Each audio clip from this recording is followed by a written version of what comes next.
وہاں پہ قیام کی توسیع کی بات ہے وہ انہوں نے اپیل کی ہے. وہاں پہ ان کی وزارت داخلہ میں برطانیہ کی, اس کے اوپر وہ کیا فیصلہ کرتے ہیں. اگر فرض کریں وہ ان کے پاس ابھی ایک آپشن اور بھی موجود ہے, اس کے بعد بھی وہ کورٹ بھی جا سکتے ہیں, اور پاکستان کی حکومت کی شاید خواہش ہو کہ یہ کورٹ میں نہ جائیں. لیکن مسئلہ یہ ہے کہ اس کے اوپر جو میں آپ کو سچی بات ہے جو میں ذاتی طور پہ سمجھتا ہوں کہ اس کے اوپر دونوں طرف سے سیاست ہی ہو رہی ہے.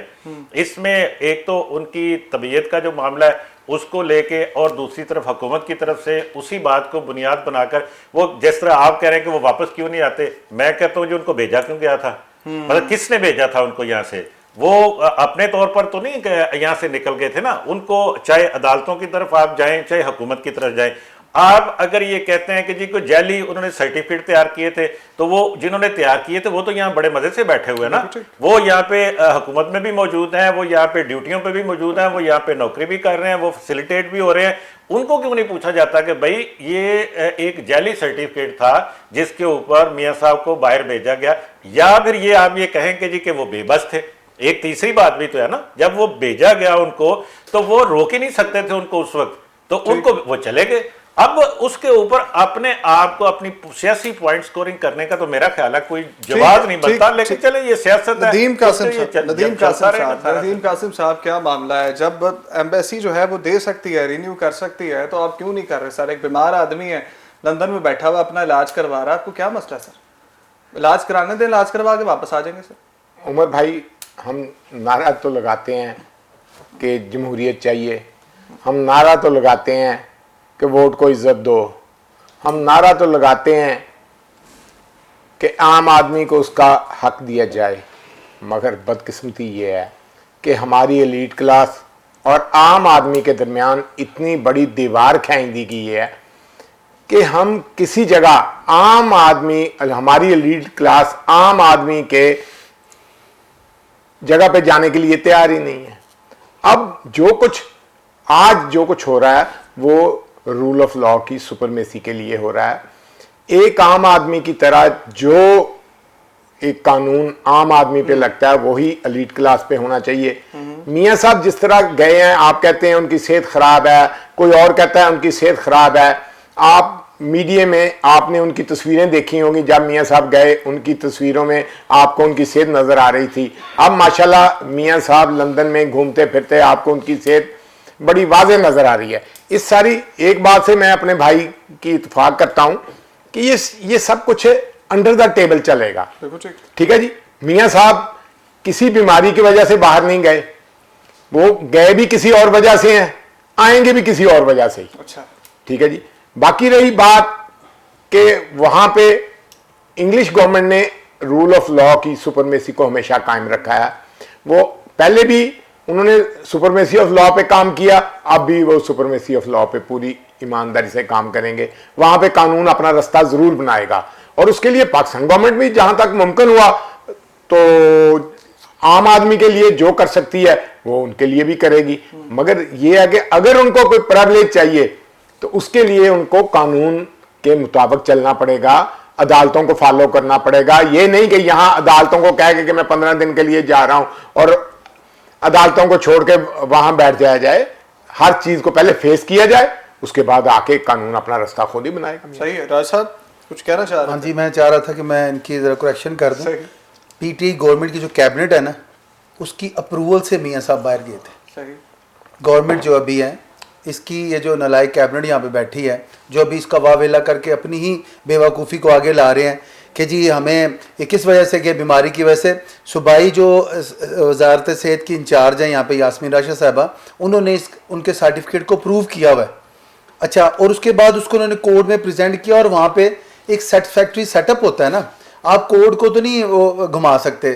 چلو انہوں نے کیبنٹ کو گھما دیا, ان کی مرضی تھی, وہ چلے گئے کورٹ میں. پھر اس کو پیش کیا گیا, ان کے وکیل جو وکلا وہاں پہ کھڑے تھے انہوں نے کنٹیسٹ کیا, اور کنٹیسٹ کرنے کے بعد کورٹ نے اس کو پروو کیا کہ جی یہ اپنی کوئی یہاں پہ سیٹسفیکشن دیں, کوئی بانڈ دیں تو یہ چلے جائیں. اب دیکھیں ملک کا 3 دفعہ وزارت عظمیٰ کا جو اختیار رکھتے ہوئے جو وہاں پہ جنہوں نے وزارت عظمیٰ کو انجوائے کیا اور یہاں پہ ملک کی تعمیر ترقی میں ایک رول پلے کیا, اس کے بعد وہ اگر بیمار ہوتے ہیں اور چلے جاتے ہیں تو اس کے لیے انہوں نے 19 جو ہاسپٹل اپنے دور میں بنوائے تھے ان میں میڈیکل کا انتظام ہوا ہے, ان میں ہر سسٹم چل رہا ہے. وہ ایک قائد کے حیثیت سے ایک جماعت کے سربراہ ہیں, اگر وہ باہر گئے ہیں تو وہ آپ گورنمنٹ کی اپروول سے گئے ہیں. اب اگر یہ کہہ رہے ہیں کہ جی وہ وہاں پہ کیوں گئے ہیں, بیماری تو تھی نہیں, تو بیماری تو ان کی اپنے اندر تھی جس کی وجہ سے انہوں نے ایک بندے کو یہاں سے وہ تھے یہاں پہ نہیں بھیجتے. اور آج دیکھتے ہیں کہ ان کی اینٹ سے اینٹ بج جاتی ہے, کیونکہ پبلک عوام اس بندے کے ساتھ ہے جو ان کی فلاح بہبود کرتی ہے, جس نے تعمیراتی منصوبے مجھے بات کرنے تھے, جنہوں نے بجلی کو سستا کیا, آج دیکھیں جنہوں نے روڈز میپ کو کلیئر کیا. آج موٹر وے ایک الٹرنیٹ روٹ ہے جس پہ آپ پوری دنیا سے جب ہو کے آتے ہو تو پاکستان کا اور باہر کا لوگ یہاں پہ اکثر لوگ جو آتے ہیں وہ کہتے ہیں ہمیں فرق نہیں پتہ لگ رہا کہ پاکستان میں انٹر ہیں کہ ہم انگلینڈ سے آ رہے ہیں. تو یہ ساری چیزوں کے جو خالق ہے, جو یہاں پہ اچھے لوگ رہے ہیں, ان میں میاں صاحب کا بھی نام ہے. عمر بھائی میں اس میں ایک بات ذرا درستی اپنے بھائی کی ایک بات کی درستی کرنا چاہوں گا کہ میاں صاحب کو کسی نے جبر سے نہیں بھیجا, وہ اپنی مرضی سے ول فلی ایک ایفیڈیوٹ دے کے گئے ہیں, ٹھیک ہے جی, اور وہاں جا کے کسی ایک ہاسپٹل میں ان کا علاج نہیں ہوا, کسی ہاسپٹل میں ایڈمٹ نہیں ہوئے, وہ ساری چیزیں اب آن دا ریکارڈ ہیں. میں ایک ریکویسٹ کر رہا تھا, وہ یہ درست کہہ رہے ہوں گے چونکہ میں اور یہ تو وہاں پہ ہے ہی نہیں ہے, تو جب پاکستان میں بیٹھے بندے کو کیسے نظر آئے گا. ابھی 3 دن پہلے جو ہمارے یہاں پہ ایڈوکیٹ ہیں امجد صاحب, جو نواشی صاحب کے وکیل ہیں اور جو ان کو ریپرزینٹ کر رہے ہیں, امجد پرویز صاحب, انہوں نے پرسوں ان کی بیماری کے جو پیپرز ہیں یہاں جمع کروائے ہیں, سیٹسفیکشن کورٹ کو ہوئی ہے, اور وہ جو انگلینڈ سے جو ڈاکٹر اس کا علاج کر رہے ہیں, جو مجھے اور ان کو نظر نہیں آ رہے اور نہ ہی پی ٹی آئی کو کبھی نظر آنے ہیں, کیونکہ ان کا دل کا معاملہ تو ہے ہی نہیں, ان کا جیب کا معاملہ ہے, اور یہ جیبوں کے معاملات بھرتے ہیں, ایک ریزائن دیتا ہے, ایک چلا جاتا ہے, یہ ان تو رنگ روڈ کو نہیں چھوڑا. جی جی, دل کا معاملہ نہیں ہے, جیب کا معاملہ ہے, راجہ صاحب کہہ رہے ہیں. راجہ صاحب سیاسی آدمی ہیں, ساتھ ساتھ لاہر بھی ہیں, یہ ان کے پاس انفارمیشن درست ہوگی یہ جو کہہ رہے ہیں, لیکن بات یہ ہے کہ اس سے ہٹ کے دیکھیں معاملات تو یہی ہیں کہ سیاسی معاملات کو سیاسی انداز میں ہی لینا چاہیے. ان کو آپ وہ آنے جانے والی بات ہے, اس کے اوپر سیاست ہی ہو رہی ہے.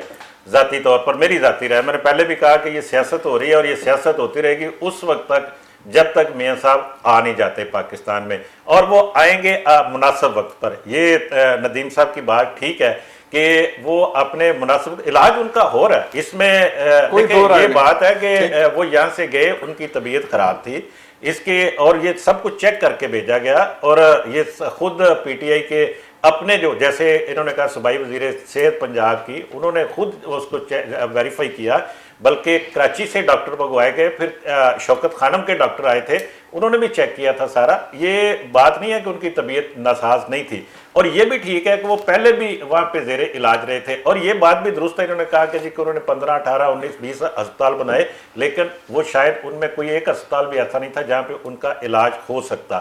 لیکن میں یہ کہوں گا کہ وہ وہاں پہ چونکہ پہلے سے ان کا علاج چل رہا تھا, اب وہ وہاں پہ علاج کروا رہے ہیں. ابھی وہ کورونا کی وجہ سے سارا چونکہ وہاں پہ بند تھا, ابھی ان کی نون لیگ کی انفارمیشن یہ ہے کہ یا وہ یہ کہہ رہے ہیں کہ جی کہ اگلے کچھ دنوں میں یا ہفتے 15 دن میں وہ ان کے کوئی آپریٹ ہونا ہے ان کا سلسلہ, جو جس وجہ سے وہ وہاں پہ تھے. اس کے بعد شاید آ جائیں گے پاکستان. اور پاکستان اگر انہوں نے سیاست کرنی ہے, یہ میں آپ کو بتاؤں, اگر انہوں نے سیاست کرنی ہے پاکستان میں, وہ ان کا یہاں پہ پاکستان میں آنا ان کی ضرورت ہے. ٹھیک ہے راجہ صاحب, میں رپلائی کر لوں پلیز. ابھی انہوں نے کہا وہ درست کہا, یہاں جب پاکستان میں ان کی پلیٹس کے حوالے سے ڈاؤٹ کریٹ کیا جا رہا تھا سروسز ہاسپٹل میں, تو میں وہاں موجود تھا, کوئی ڈاکٹر ان کو ہاتھ نہیں لگا رہا تھا, کیونکہ ایک سینسٹیوٹی تھی اس سبجیکٹ میں, اور ایج کے حوالے سے اور بیماری کے حوالے سے یہاں پہ ایکسپرٹ ڈاکٹر جو شوکت خانم سے آئے تھے, میرے سامنے وہ رپورٹ ہے کہ اس میں انہوں نے کہا جی کہ میں نے اس کا علاج نہیں کرنا, اس لیے وہ یہاں سے فلائی کر کے تو وہاں پہ اب ٹھیک ہو جائیں گے تو واپس آ جائیں گے. اب دیکھنا ہے کہ میاں صاحب کب واپس آتا ہے. لیکن اگلی خبر جو سب سے بڑی ہے کہ پی ٹی ایم دوبارہ سے متحرک ہونے جا رہی ہے, اور کافی لڑائیوں کے باوجود, کافی بیان بازیوں کے باوجود ایک مشترکہ امیدوار دوبارہ سے لانے کی کوشش کی گئی, اور اس کو کامیاب بھی بنا دیا گیا. امجد صاحب سے شروع کروں گا. امجد صاحب, پی ڈی ایم کا شرازہ بکھر چکا تھا, دوبارہ سے اس کو فعال کیا گیا, پراپر میٹنگز ہوئی ہیں, اب کیا ہوگا؟ حکومت گرا سکیں گے یا دوبارہ سے خود گر جائیں؟ نہیں دیکھیے, پی ڈی ایم تو نہیں گرا سکتی حکومت. اس وقت جو پی ڈی ایم ہے وہ تو نہیں گرا سکتی, اور وہ سچی بات ہے کہ وہ کوئی اتنی سنجیدہ نظر بھی نہیں آتی حکومت گرانے میں ابھی تک. وہ یہ چاہتے ہیں وہ سسٹم کو گرایا جائے, جو اس وقت سیٹ اپ موجود ہے اس کو گرا کے نیا سسٹم بنایا جائے. لیکن جو اگر آپ بات کرتے ہیں کہ جو 2 دن پہلے میٹنگ ہوئی ہے, اجلاس ہوا پی ڈی ایم کا, تو اس میں تو کوئی ایسی بات نہیں ہوئی جس سے حکومت کو کوئی خطرہ ہو سکتا ہے. وہ انہوں نے ایک جلسے کا اعلان کیا کہ کراچی میں جلسہ ہو رہا ہے اور اس کے لیے ہم یہ کریں گے. اس کے علاوہ اس میٹنگ میں کچھ بھی نہیں تھا, نہ ہی حکومت کے لیے کچھ تھا, نہ ہی پی ڈی ایم یا اپوزیشن کے لیے کچھ تھا. ہاں ایک بات کا میں ضرور ذکر کروں گا, وہ ضرور بات ہے, وہ ہے بلاول بھٹو کی پیشکش جو اس نے نون لیگ کو کی ہے. انہوں نے جو ان کو کہا کہ آپ پنجاب میں اور مرکز میں حکومت کو گرائیں, اس کے لیے ہم عدم اعتماد لا سکتے ہیں اگر آپ اس میں پی ڈی ایم ایک طرف ہے, ابھی تک پیپلز پارٹی باہر بیٹھی ہے, پی ڈی ایم میں نہیں ہے, اے این پی پیپلز پارٹی باہر ہیں. وہ اس شرط کے اوپر جو کہ یہاں پہ میڈیا میں رپورٹس بھی آئی ہیں سامنے کہ انہوں نے کہا کہ جی آپ پنجاب کے اور مرکز کے بڑے عہدے لے لیں اور ہم آپ کے ساتھ ہیں, لیکن اگر اس کے اوپر نون لیگ نے وقت مانگا ہے ان سے, ویسے نون لیگ نے وقت مانگا ہے, اگر یہ سنجیدہ کوشش ہوتی ہے, اس میں جو انہوں نے فگر دیے ہیں پیپلز پارٹی نے, اس کے مطابق تو پنجاب کی اور مرکز کی حکومت تبدیل کی جا سکتی ہے, لیکن یہ سیٹ اپ قائم رہے گا اسی طرح سے. پورے تو ہو جائیں, جی پورے ہوں تو پھر نا, جی انہوں نے جو انہوں نے ڈیٹا دیا ہے یا جو انہوں نے فگر دیے ہیں اس کے مطابق پورے ہیں. میں یہ بات کر رہا ہوں کہ ان کے مطابق جو انہوں نے فگر دیے ہیں اس کے مطابق فرض کریں 31 ممبرز وہ پنجاب کے کہہ رہے ہیں, تو پنجاب میں تو 31 ممبرز ٹو مچ ہے نا حکومت کی تبدیلی کے لیے اگر نون لیگ ساتھ ملتی ہے تو. اسی طرح مرکز میں بھی وہ پورے نمبرز وہ پورے دے رہے ہیں. اب ان میں سے کتنے ساتھ کھڑے رہتے ہیں یہ الگ بات ہے, لیکن اس پہ حکومت کے لیے جو بات آ رہی ہے نا کہ خطرے والی بات, سوائے اس بات کے جو پی ڈی ایم کا آپ نے کہا, پی ڈی ایم میں مجھے کوئی خطرہ نظر نہیں آ رہا حکومت کے لیے, لیکن ابھی تو یہ جلسوں کا ایک لمبا شیڈول ہے کہ 1 مہینے بعد پھر جلسہ ہوگا, پھر اس کے 2 مہینے بعد پھر جلسہ ہوگا, تو اس سے حکومت کو کیا فرق پڑتا ہے, روز بھی جلسہ کر لیں تو. لیکن یہ ایک سنجیدہ کوشش ہو سکتی ہے جو پیپلز پارٹی اور نون لیگ اور دیگر اپوزیشن جماعتیں مل کے کر سکتی ہیں. اس کا مطلب یہ ہے کہ یہ سارا کچھ جس طرح سے پیپلز پارٹی پہلے کہہ رہی تھی, اگر یہ اس کے اوپر آتے ہیں دوبارہ سے تو یہ اسی کو فالو کریں گے. پھر پی ڈی ایم اپنی جگہ پہ رہے گی, پی ڈی ایم جن 8-9 جماعتوں کا جو ایک ہے اتحاد وہ رہے گا, اور دوسرا اتحاد اپوزیشن کا پیپلز پارٹی, اے این پی اور دیگر 2-3 جماعتیں ہیں وہ مل کے بنا لیں گی. اگر یہ اکٹھی ہو جائیں گی تو حکومت کو خطرہ ہے, ورنہ کوئی خطرہ نہیں. ٹھیک ہے راجہ صاحب, کیا کرنے چاہ رہی ہے پی ڈی ایم, دوبارہ سے اکٹھی ہو گئی ہے, بلاول صاحب کے ساتھ معاملہ صحیح کر لیں گے آپ لوگ؟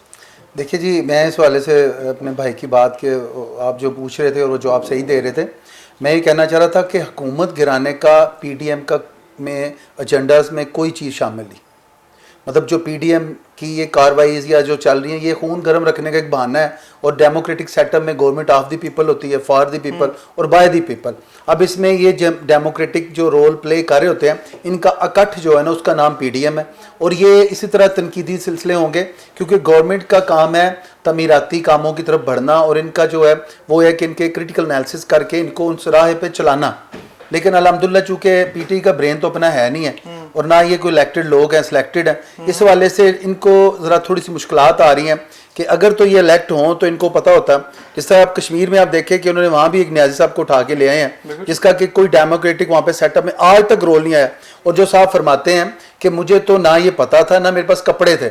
تو ایسے ان پرپیئر لوگ جن کی تیاری نہیں تھی ان کو وہاں پہ لا کے پہلے تو پٹھا گل کیا جائے گا. اب اس کے بعد یہاں پاکستان میں جو آپ دیکھیں کہ پی ڈی ایم کا جو ایجنڈے میں بات شامل کر دی گئی گورنمنٹ گرانا تو کوئی سبجیکٹ ہی نہیں ہے. گرانے کیا ہو تو یہ بھی جس طرح 126 ڈیز کا جو انہوں نے ایجنڈا وہاں پہ دے کے لگا کے اور وہاں پہ جو ناچ نوچ کے انہوں نے کام ڈالتا ہو, تو یہ تو پی ڈی ایم کے لیے کوئی مشکل ہی نہیں ہوتا, لیکن وہ ایک اچھے طریقے سے ایک بہتری کی طرف جا رہے ہیں. ندیم قاسم صاحب, آپ کے دھرنے پہ بار بار بات کرتے ہیں, خود بھی تو لانگ مارچ کرتے رہے.